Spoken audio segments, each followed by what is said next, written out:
们华语今天音乐见证的福音主日礼拜，我们在1分钟后开始。我们手机请关静音或关机。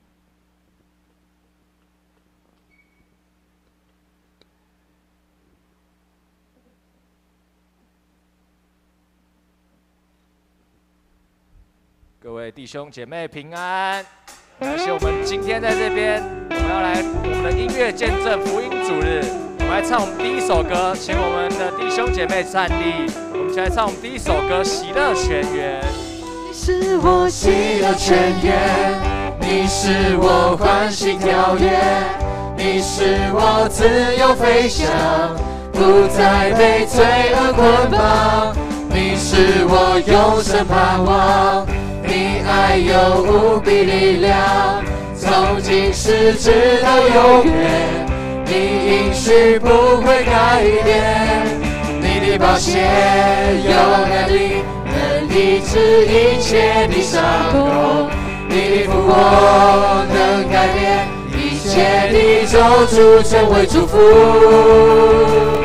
我们要高举你生命，你配得所有最大的赞美。我们要用全心和全意来敬拜你，我们要欢迎你来临，愿你来设立宝座在这里。我们要张开口，不停赞美你。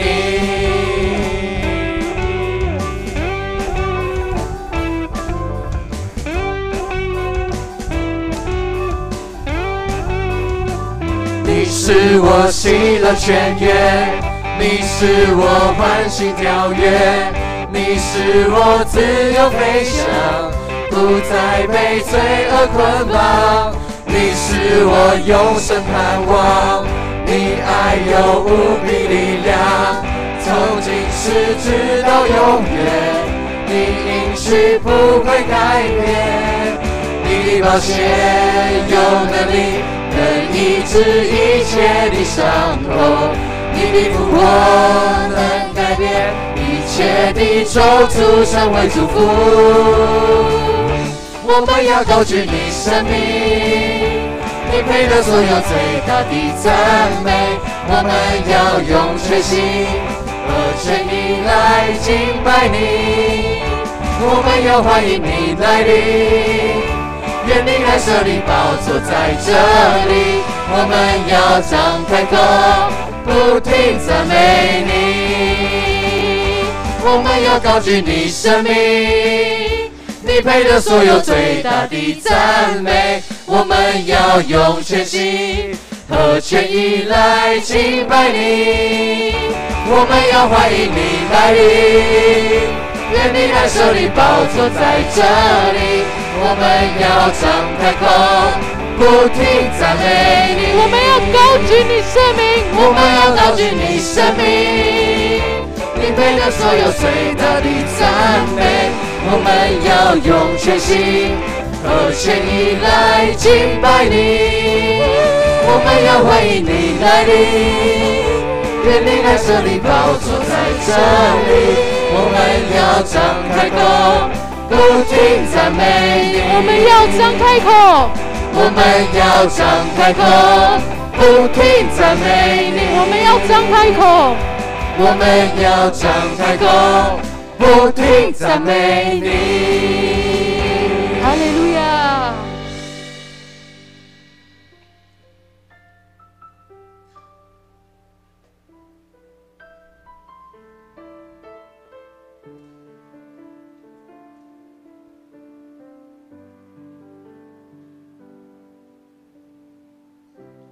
听见你温柔声音，挪去我所有恐惧，黑暗中你呼唤我走向你，敞开我心。过去我风闻有你，如今却亲眼再依靠我自己，一生只为你，在我身旁，没离开过，不停守候着我，你无尽的爱拥抱我，虽跌倒软弱，仍爱我，在你眼中看见真实的我，释放我自由。我们一起开头来唱过去我。过去我风闻有你，如今却亲眼见你，我决定不再依靠我自己，一生只为你，在我身旁离开过，不停守候着我，你无尽的爱拥抱我，虽跌倒软弱，仍爱我，在你眼中看见真实的我，释放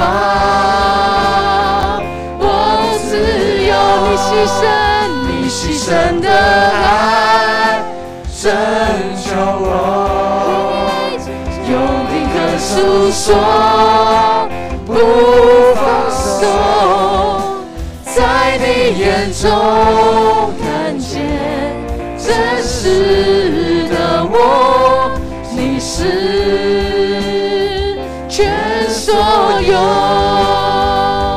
尽的爱拥抱我，虽跌倒软弱，仍爱我，在你眼中看见真实的我，释放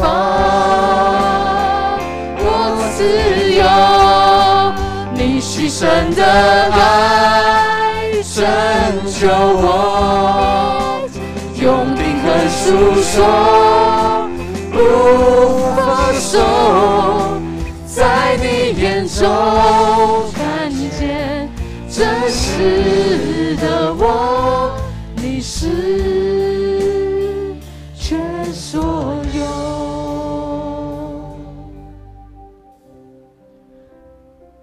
我们一起来祷告。主啊，感谢你让我们能够在这里聚集，一起来赞美你。主啊，求你就待会透过牧师的证道，还有2位姐妹的分享，生命的见证，让我们了解你那无尽的爱是如何来包围、充满着我们。主啊，我们将以下时间交托给你，献上。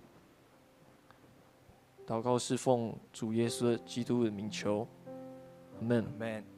请我们依然站立，我们来用使徒信经做信仰告白，请。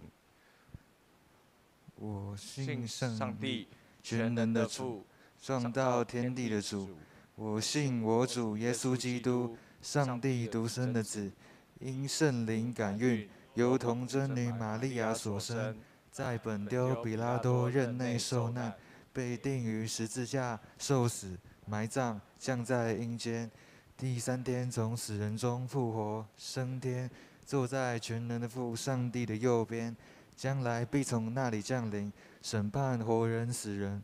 我信圣灵，我信圣而公之教会，我信圣徒相通，我信罪得赦免，我信身体复活，我信永生。阿们。请坐。接下来奉献，我们请服侍的同工。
好，我们一起低头来做一个祷告。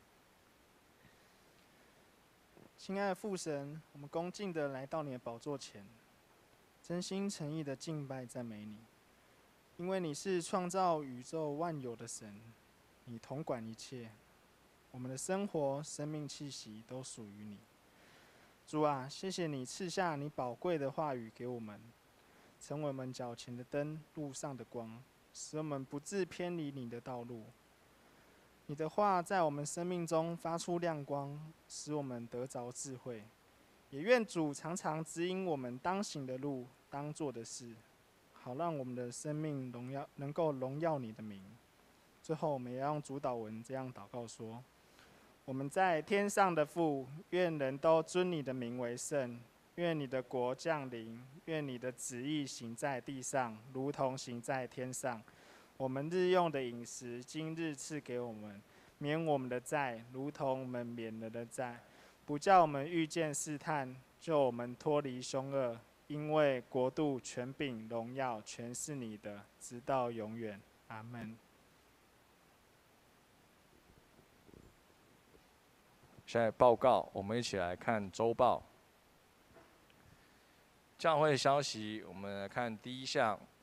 本主日为音乐见证福音主日，我们由建成乐团担纲2场礼拜的服事。那感谢福音亲友一同前来见证主恩，愿耶稣基督的平安与你们众人同在。第二项，今天下午2点到4点是我们建成篮球联盟的冠军赛，那也欢迎大家前往建成国中体育馆观赛，那为本堂的青年和球队里的福音球员加油打气。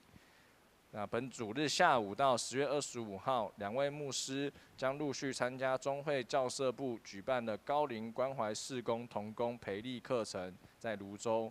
那以及中会传道部举办的牧传在职训练，在礁溪。第4项，2023年度主日爱餐认献，我们请各位兄姐可以踊跃的响应，一个单位是3000元。我们每周会开放2个单位，认献款请直接交予干事登账。肢体消息，江玉秀姐妹在10月20号上午安息主怀，享年87岁。我们乐主安慰遗族，会在11月8号上午10点在二滨至善一厅举行告别礼拜。火化后会安葬在林口鼎福陵园。为方便家属安排相关事宜，请要参加告别礼拜、安葬礼拜的兄姐到1楼登记。奉献明细我们自己来看，如果有漏灯的，再跟会计做更改。圣经，今天的圣经记在启示录1章1到4节。启示录1章1到4节，我来读。耶稣基督的启示就是上帝赐给他，要他将必须快要发生的事指示他的众仆人。他差遣使者指明给他的仆人约翰，约翰就将上帝的道和耶稣基督的见证，凡自己所看见的都见证出来。诵读这书上预言的和那些听见又遵守其中所记载的，都是有福的，因为时候近了。约翰写信给亚细亚的7个教会，愿那位今在、昔在、以后永在的上帝，愿恩惠和平安给你们。神的话读到这边，现在正道，我们请知梅牧师，他的题目是见证上帝的作为。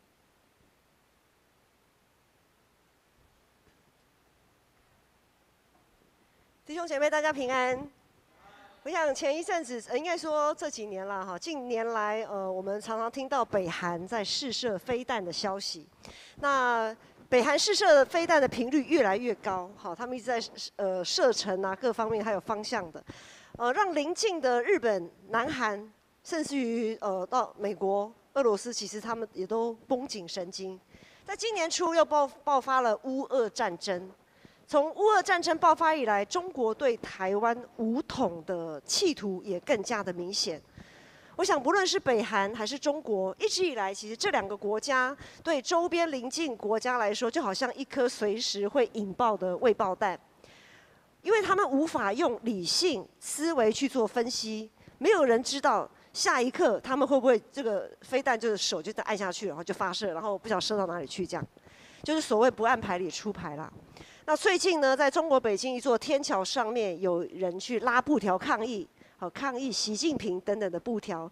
那拉布条的人，这个也真的是蛮新鲜的，好，因为我们讲说敢在老虎的头上拔毛啊，真的是也是蛮有勇气的啦，哈。那但是这个拉布条的人呢，马上就被抓去关了，相关网络平台的消息马上也立刻被封锁。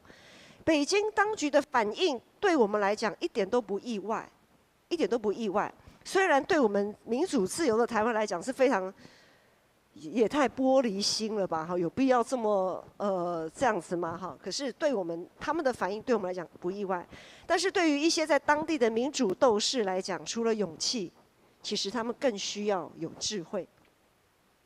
启示录的时代背景，就是在这样子的一个非常高压、非常专制的一个氛围底下，当时的基督徒为了要持守真理，就好像要在中国我们要坚持民主自由的信念一样，处处充满危机，也充满危险。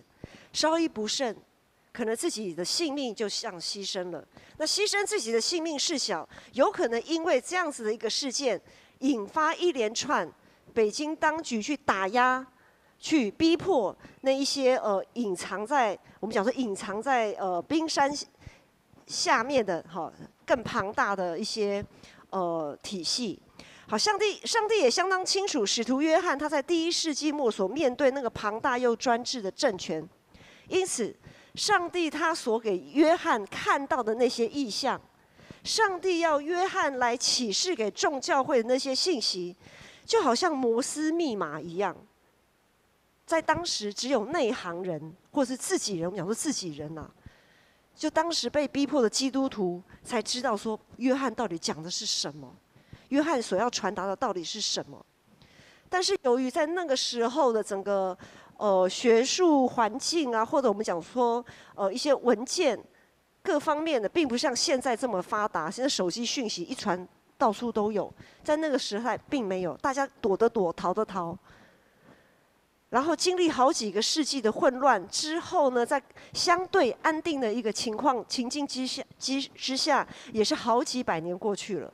然后许多的神学家、许多的圣经学者才开始探究，也才有机会啦，好好的去探究启示录讲的到底是什么。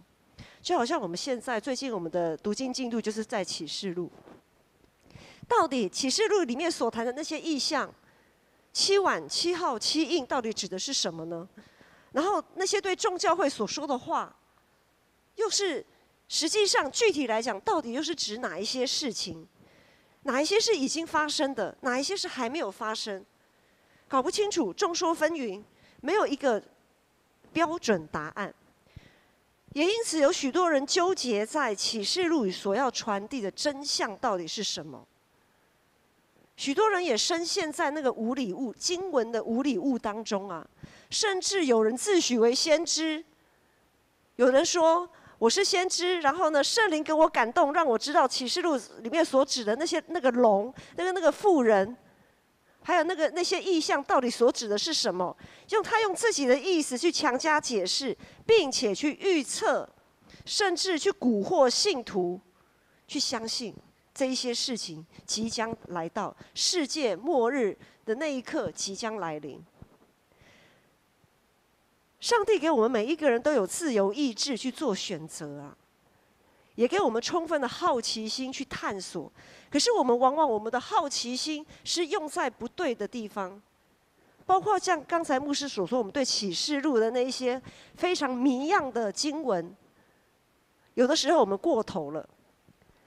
当我们懂得敬畏上帝，享受在与主同在美好的团契里面，我们会善用我们的自由意志，善用我们的好奇心，成为在基督里无愧的工人。我们因为有好奇心，我们因为有自由意志，我们可以在我们的服事，在我们的岗位上，不断的靠主刚强，靠主一天新似一天。很可惜，人类从始祖亚当就开始滥用了好奇心，滥用了自由意志，以至于他们没有办法控制节制，然后去摘了善恶树上的果子吃了，接着就导致一连串的悲剧，众所周知的悲剧发生。因此，亚当所面临的试探也常在我们的生活当中发生。对于上帝的作为，很多时候我们确实在那个当下，我们确实看不懂。很多时候我们也摸不着头绪，会觉得为什么上帝你要这么做？上帝你为什么？我们脑袋里面有10000个为什么。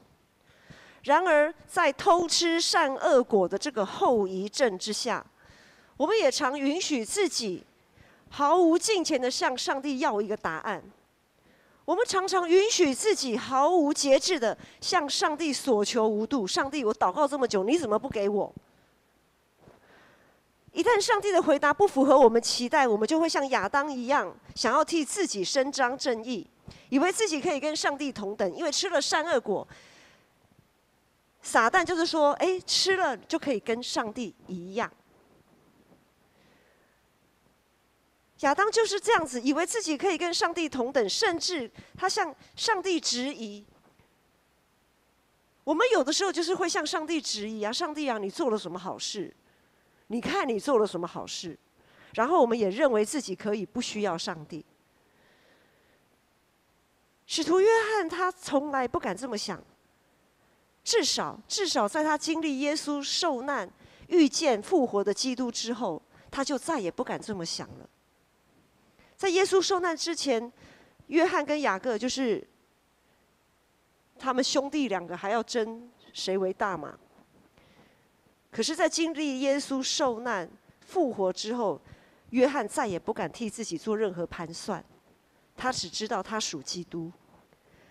即使在约翰的一生，就是启示录的作者，他一生是这样子的漫长，他也是所有耶稣所拣选的12个使徒当中最后一个离世的，也是可以安然离世的。在他离世之前，在他那么漫长的岁月里面，他的亲兄弟雅各是第一个殉道的。他的亲兄弟雅各是12个使徒当中第一个殉道。那个犹大自杀的，我们不管他，好，我们讲忠心的。好，他的亲兄弟雅各是使徒中第一个殉道的。然后呢，他的好同工彼得也遭受了十字架的酷刑。然后约翰他也一路这样看着一个一个的基督徒受到罗马政权的逼迫、迫害、被杀害。在这一连串的过程当中，他没有问上帝为什么，至少他没有向上帝任性的说：“上帝啊，你若不给我一个好、我能满意的答案，那么我再也不要为你做工了，我再也不要宣教了。”为什么成为一个基督徒？为什么成为你的使徒，竟会落到这样子的下场？使徒约翰是耶稣所拣选12门徒当中，他在最后离世，但是我们讲说，真的是好还是不好呢？没有人知道，但是他就是忠心的，在他漫长、充满悲痛的一生当中，他忠心持守上帝呼召他的道路，许多事都不符合他的期待啊。当我们为主大发热心宣教，为什么会一个一个这样子都落难呢？很多事都不符合他的期待，但是他却没有对上帝的作为产生质疑。也没有轻看在耶稣基督里被救赎的恩典，更没有忽视当他在众教会去传扬真理的时候，那在圣灵里的爱的团契。在启示录里面，上帝说：“凡有耳的，都应当听圣灵向众教会所说的话。”今天我们有2位姐妹，一位毅力，还有一位潘杰，他们要来见证上帝在他们生命中的作为。上帝借着在他们身上的工作来向我们说话。请弟兄姐妹待会在听见证的时候，我们所要留意的，我们所要留意、所要探究的，并不是上帝为什么让这些事发生，或者问为什么他们比较幸运。我们所当探究的绝对不是为什么。我们不要再让自己的好奇心无限上纲到一个不敬畏的一个地步。我们要探究的不是为什么，而是我们要在他们的见证当中去思考，当上帝让这一切事发生，我们要如何回应。当然我们会先听到他们如何回应上帝，但是如果这些事情是发生在我身上，我该如何回应上帝？当上帝把很多的事情在我们每一天每一时刻落在我们落在我们身上的那些事，不管你是被霸凌也好，不管你是被排挤也好，不管你是什么倒霉的事，就是无妄之灾也好，当你碰到这样的事情，你要如何回应上帝？首先我们就请第一位姐妹毅力姐妹来见证上帝在她身上的作为。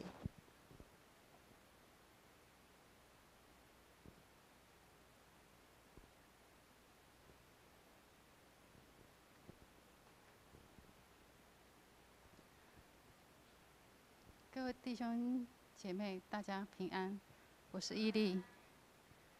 我从来不知道我可以做什么见证，但是今天我能活着站在这里跟大家分享，就是上帝给我最大的恩典。大家都知道，有一阵子我为了照顾我妈妈，频繁的在嘉义跟台北之间往返。那时候并不会觉得辛苦或疲累，那一直到我眼睛出现复视，就是都会有2个影像出现，然后常常头痛，然后站起来都会有脑部血液要冲到脑部的感觉。那回到台北以后，我就去马街看诊，可是要排1个多月，所以又紧急到3总去挂急诊，做一连串的检查。那检查过后，医生就跟我说，我的脑部有肿瘤，已经水脑，那肺部也有肿瘤，那应该是肺部转移到脑部的，可是脑部要马上开刀引流，不然可能很快就会陷入昏迷。那陷入昏迷有可能会醒不过来。那时候我并没有惊慌失措的感觉，我还怕我记不住，拿了手机把电脑里面的检查记录和医生说的话把它录下来。那时候我没有像别人有晴天霹雳的感觉，但是我也没有那时候也没有意识到说我可能会永远见不到我的家人，也没有想到要难过。那后来我才知道，我的家人其实那时候已经都陷入惊慌害怕。后来我转到荣总做手术，要进开刀房之前，我仿佛就看到我的家人、闺蜜还有牧师为我祷告之后，我就安心的进去手术。等到我从加护病房转普通病房几天后，我的先生才告诉我，他崩溃大哭好几天，然后我的心情一直很平静。他说他没有办法像我那么坚强，其实不是，其实我是因为我全心交托给主，所以我没有害怕。但是如果这些事情发生在我家人的身上，我想我一样会很忧虑。那后来不是我的女儿呢，那时候是在台南念书，到普通病房以后，我儿子才告诉他。那我要做加码刀的时候，他就来医院陪我。当时我的头上就是戴着很沉重的头盔，要锁着4根很粗的那个螺丝，要在我的头盖骨上，说要穿进头皮。那我永远都记得，我女儿看到那一幕，她的眼泪马上掉下来。那我那时候还要安慰她。当时候也有很多的那个实习生就在我的四周，那医生就跟他们讲解医疗的流程。我女儿很细心，她担心我会觉得难堪，她问我说：“他们有经过我的同意吗？会不会侵犯病人的隐私权？”我说：“没有，他们没有问过。但是如果可以让别人得着益处，我不介意。”我在想，如果不是因为我有这样的，因为我的信仰，还有圣经里面的教导，我想我也会，只专注在我自己的利益上，然后会去抗议。哥林多前书10章24节说：“无论何人，不要求自己的益处，乃要求别人的益处。”那做完加码刀以后，就要处理肺部的问题。那不管是标靶的临床试验，或是免疫的临床试验，都没有通过。那前后有半年多的时间，没有做任何的治疗，还是只能化疗。但是这半年多，我的肺部也没有，我的体力还是一样很好，肿瘤也没有太大变化，然后我也没有再转移了。那等到10月底，我的肺部肿瘤缩小一点，那个医生就建议我可以切除。那通常肺癌4期，还有或是转移过，都不建议手术。但是我相信医生，所以就切除了我的右下肺叶。雅各书4章15节：“主若愿意，我们就可以活着，也可以做这事，做那事。”那这当中进就出那个医院，从我离癌到现在，进出医院无限多次，我的心情是什么？是我想象不到的平静。以前我总是想象，如果我遇到什么重大事件，或是不测，我一定会崩溃或忧郁。结果我没有，出奇的平安。这就是圣经里面说，神所赐出人意外的平安。而且到现在我也不记得我化疗做过几次，医生说没有疗程，要一直做下去。但是我感谢主是，因为化疗对我来说，并不是噩梦。我吃得下，睡得着，然后没有黏膜出血，也没有恶心呕吐，也没有变秃头。除了化疗当天会有点鼻子过敏啊，周间会有一些疹子，或者是眼睛分泌物多一点以外，其他的副作用没有。那现在是有点脚水肿或是膝关节有点无力，但是我相信主会赐我力量克服它。那我也很感谢我的家人，我的先生，他们一直的陪伴和支持。那我还要感谢主的是，我们家的经济一直都以来都只有我先生一个人在工作上班，也很辛苦。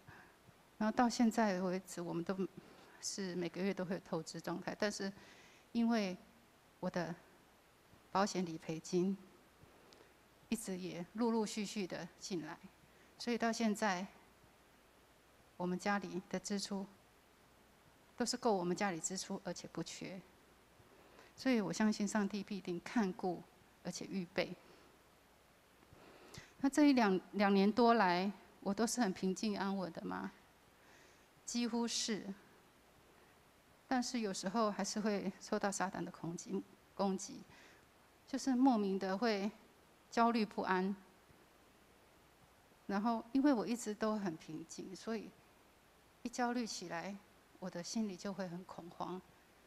但是当我意识到这种感觉的时候，我就会寻求主来帮助我，寻求圣灵来充满我。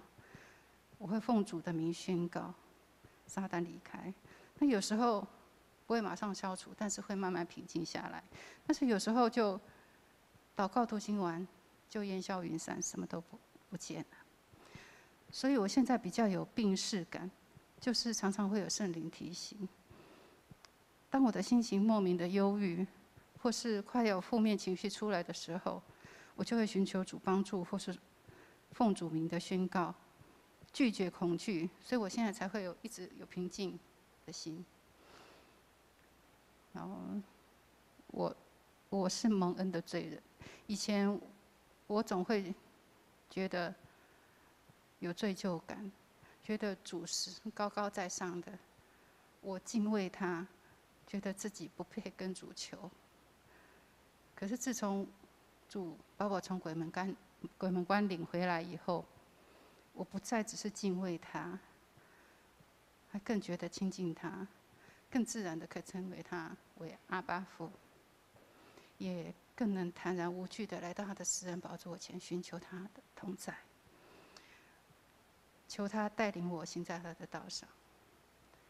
各位弟兄姐妹，当我们有时候软弱了，说错话，做错事，或是有负面情绪意念出现的时候，当圣灵提醒我们时，我们就要及时的认罪悔改，求主赦免我们的过犯。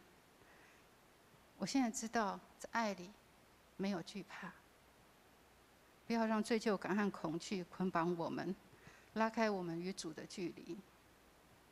要相信我们的阿爸父神，就像我们的父母，永远接纳愿意回头的儿女。最后，我要用诗篇23篇来回应我的心境。耶和华是我的牧者，我必不致缺乏。他使我躺卧在青草地上，引我在可安歇的水边。他使我的灵魂苏醒，为自己的名引我走义路。我虽行过死荫的幽谷，也不怕遭害，因为你与我同在。你的杖、你的竿都安慰我。在我敌人面前，为我摆设筵席。你用油膏了我的头，使我的福杯满溢。我一生一世都有恩惠慈爱随着我。我且要住在耶和华的殿中，直到永远。阿们。谢谢。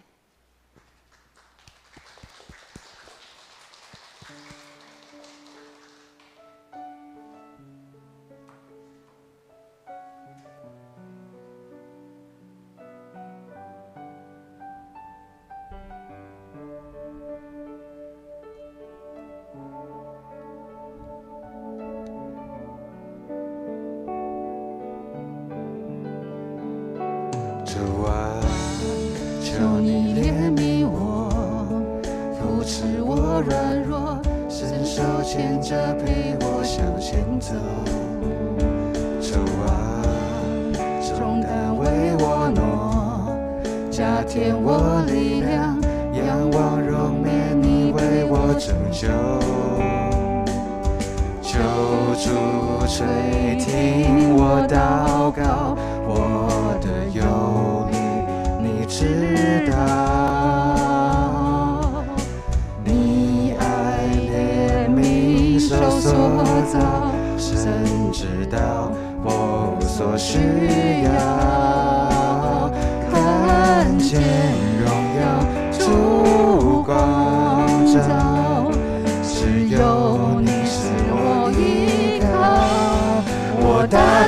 呼求，全然交托。你比上司超，无所求，主恩典丰饶。我大大感谢，全然仰望。只想在主怀抱看见你奇妙荣耀，大大呼求，全然交托。你比上司超，无所求，主恩典丰饶。我大大感谢，全然仰望。只想在主怀抱看见你奇妙荣耀。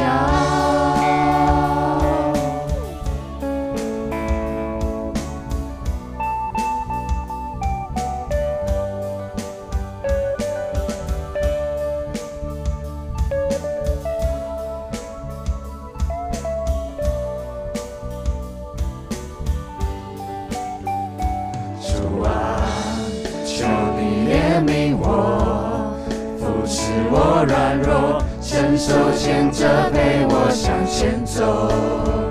主啊，重担为我挪，加添我力量，仰望荣冕，你为我拯救。求主垂听我祷告，我的忧虑你知道。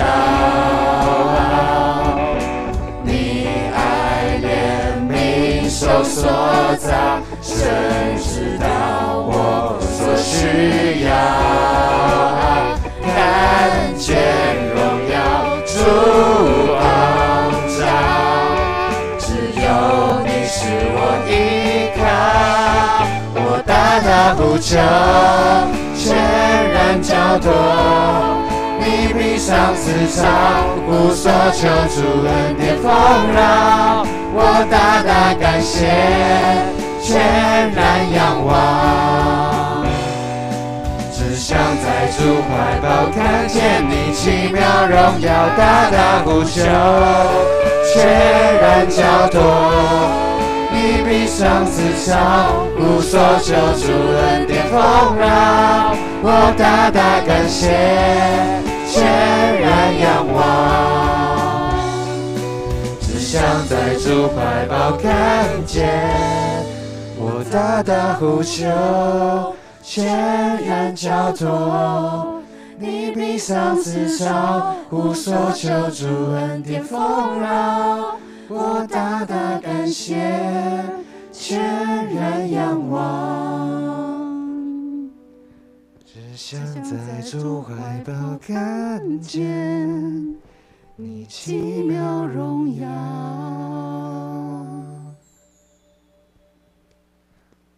谢谢毅力姐的见证，牧师。好，那我们就再请我们的潘杰姐妹来做信仰的见证。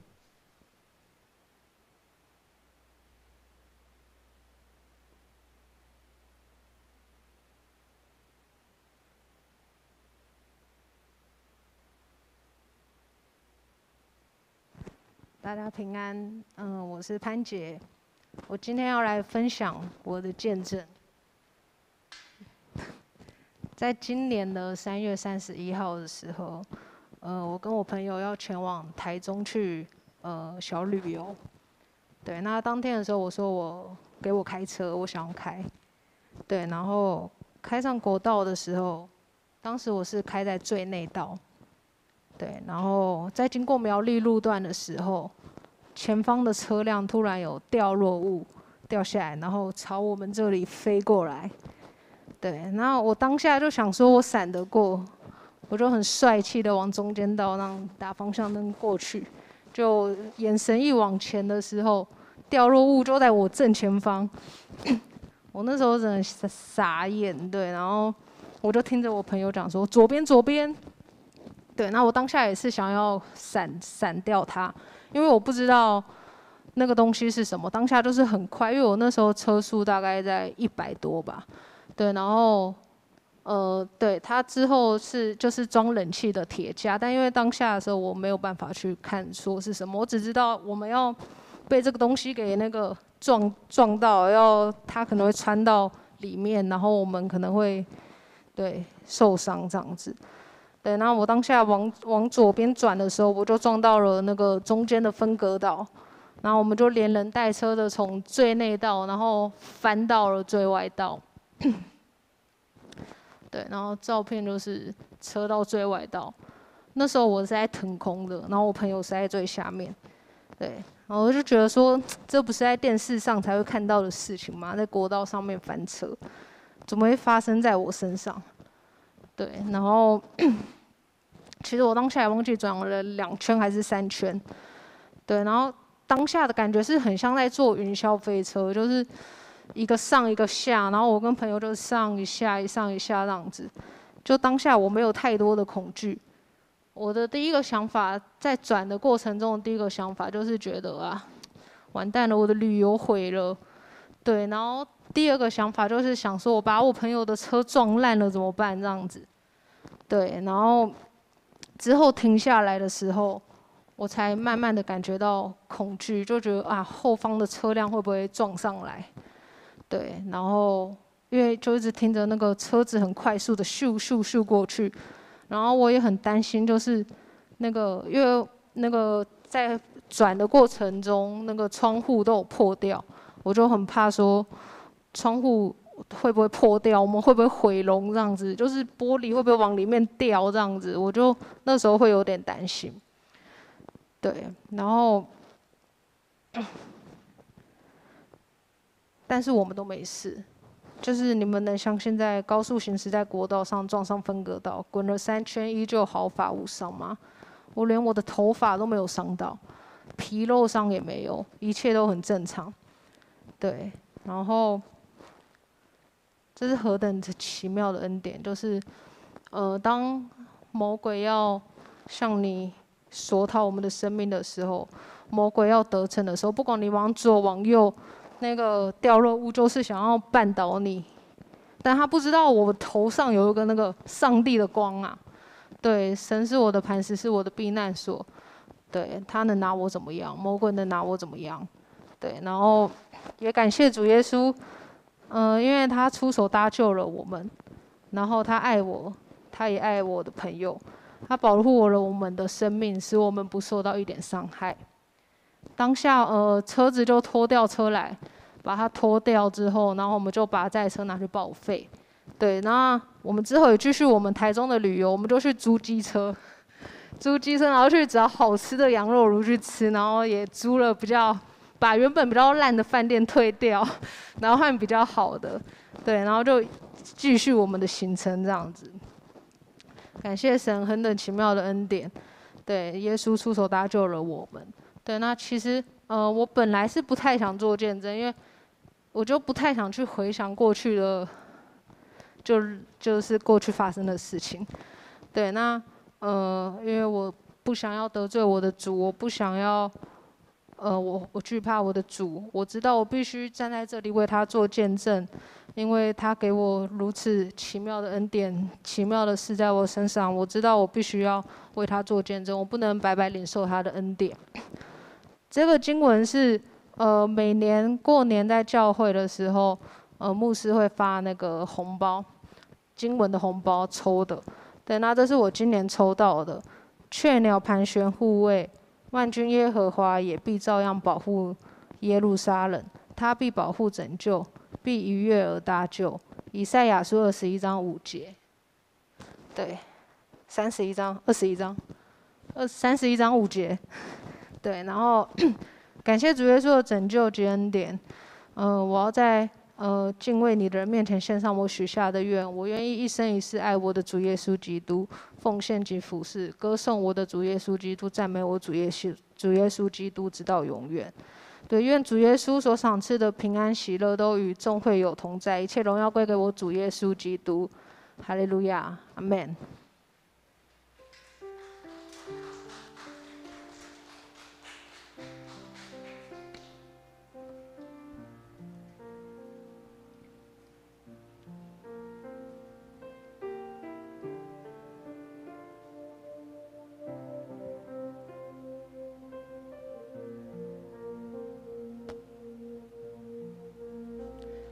主啊，你总能在人群中一眼认我，即便是迷途羔羊，一无所有。主啊，你总能坚定地轻牵我走，即便人生路难行颠簸，我渴慕与你同病同行，路马却与你翱翔天际，满身伤拥我入你怀里，这恩典无法比拟。你出手搭救，毫无防备的我，在我流泪软弱，你是我所有。我走在舒适与否，你却用力爱我。感谢你温柔双手，永不放弃的拯救。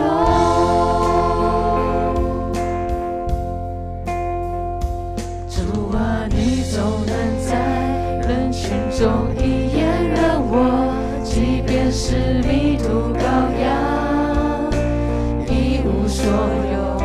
主啊，你总能坚定地轻牵我走，即便人生路难行颠簸，我渴慕与你同病同行，路马却与你翱翔天际，满身伤拥我入你怀里，这恩典无法比拟。你出手搭救，毫无防备的我，在我流泪软弱，你是我所有。我走在舒适与否，你却用力爱我。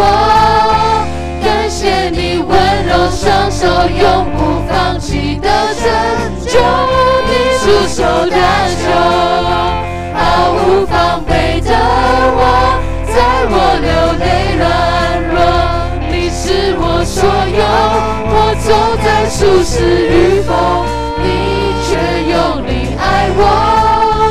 感谢你温柔双手，永不放弃的拯救。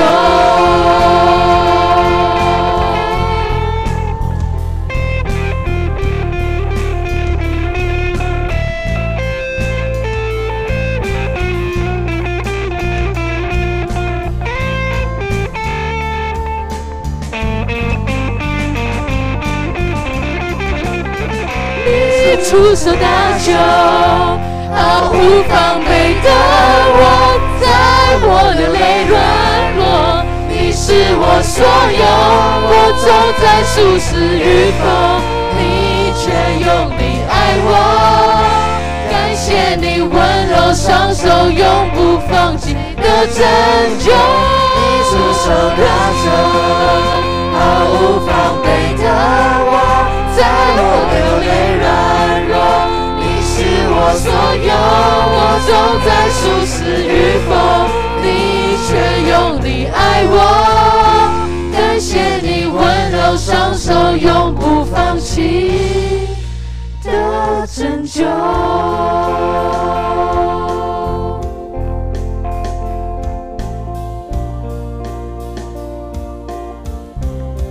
你是我的拯救。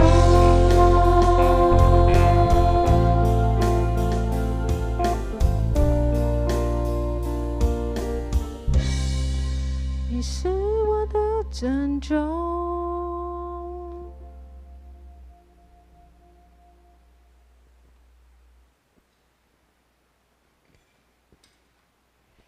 弟兄姐妹，在上帝的作为里，我们常常发现，真的处处充满他的慈爱。如果你对上帝的爱仍有疑惑，如果你对上帝的作为充满疑虑，请看看在十字架上的耶稣。请看看在十字架上的耶稣。耶稣基督在我们还是罪人的时候就为我们死，他的爱在此就向我们显明。在基督里绝对没有谁比较幸运，谁比较不幸运。在基督里也没有谁就是上帝比较爱谁，或是上帝比较不爱谁。千万不要因为自己痛苦的际遇就否定自己，否认上帝，更不要因为自己得不着满意的答案就怀疑自己存在的价值，并且又怀疑上帝的全能。请定睛看看十架上的耶稣。如果我们真的硬要去比是谁比较无辜，谁比较凄惨，谁比较不幸运，谁比较不被爱，那么我们都知道，真的是非耶稣莫属啊！不论我们的际遇如何，在耶稣基督牺牲的爱里，我们都是值得被爱，也曾经被爱，也正在被上帝所爱的人。弟兄姐妹，趁着我们还有时日，趁着我们还有今日，我们要好好把握可以爱上帝的机会，我们要好好的把握可以彼此相爱的机会。邀请大家一同站立，我们要来唱这首诗歌。我们要唱这首诗歌《无尽的爱》，用这首诗歌来回应我们的主。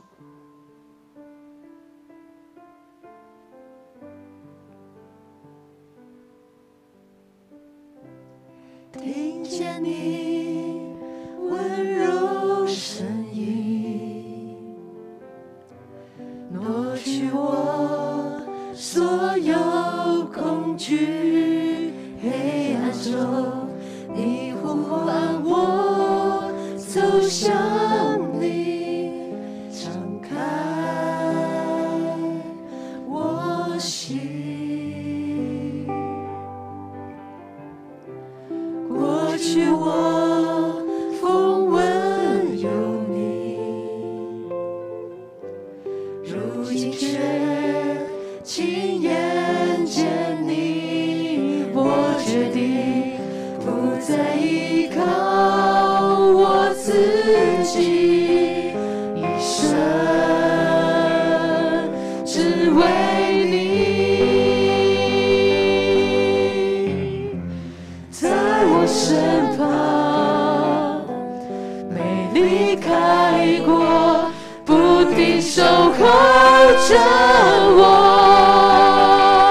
你无尽的爱拥抱我，虽跌倒软弱仍爱我，在你眼中看见真实的我，释放我自由。过去我风闻有你，如今却亲眼见你，我决定不再依靠我自己，一生只为你，在我身旁没离开过，不停守候着我，你无声的爱拥抱我，虽跌倒软弱仍爱我，在你眼中看见真实的我，释放我自由，你牺牲的爱拯救我，用定格诉说不放手，在你眼中看见真实的我，你是全所有，你无尽的爱拥抱我，虽跌倒软弱仍爱我。中看见真实的我释放，我自由了，你是神的爱拯救我，用灵魂诉说，不放手，在你眼中看见真实的我，你是全所有。是的，主，我们感谢你，主，谢谢你在每一天，在我们的生命里面，因着主你牺牲的爱，我们有力量来面对死荫的幽谷。因着你牺牲的爱，我们恢复在你面前的形象。因着你的爱，主，我们不惧怕，我们不丧胆。愿主耶稣基督的恩典、天父上帝的慈爱、圣灵的扶持与感动与你们众人同在，让你们在每一天都能见证上帝的作为，从今时直到永远。阿们。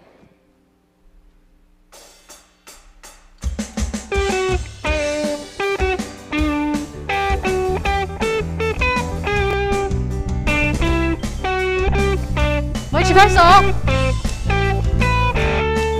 哦，主，求你使用我。哦，主，差遣我，是被掳的释放，瞎眼的看见，叫那受压制的自由。我们一起来唱，大声说，大步走。带着主所赐的力量，勇敢地面对每天的不一样。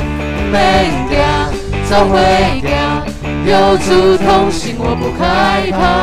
我要去传扬，每天都说哈利路亚！哦哦哦哦哦哦哦哦哦哦。为你们唱，嘿！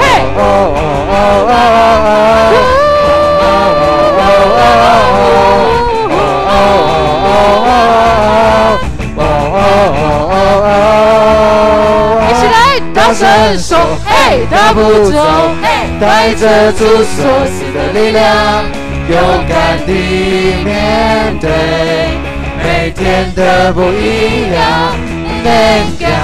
总会亮，有主同行，我不害怕。我要去传扬，每天都说哈利路亚，哈利路亚，哈利路亚，哈利路亚，哈利路亚。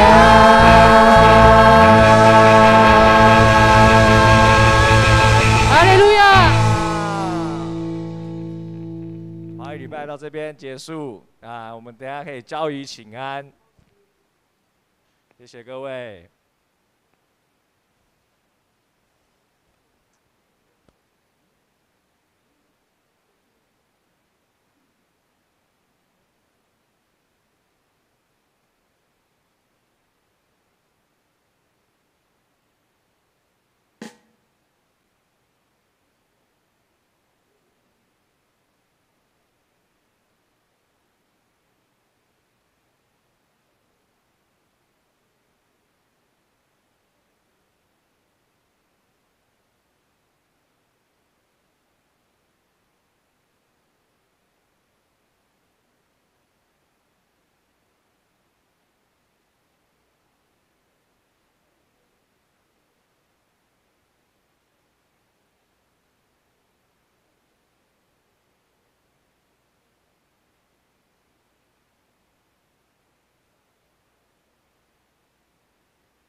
跟那个，我是要先跟妹妹一起看。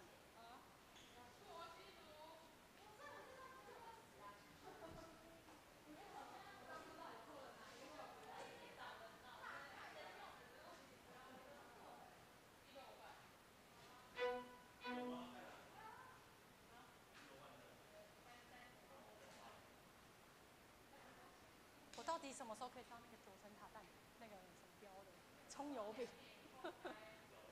无奈。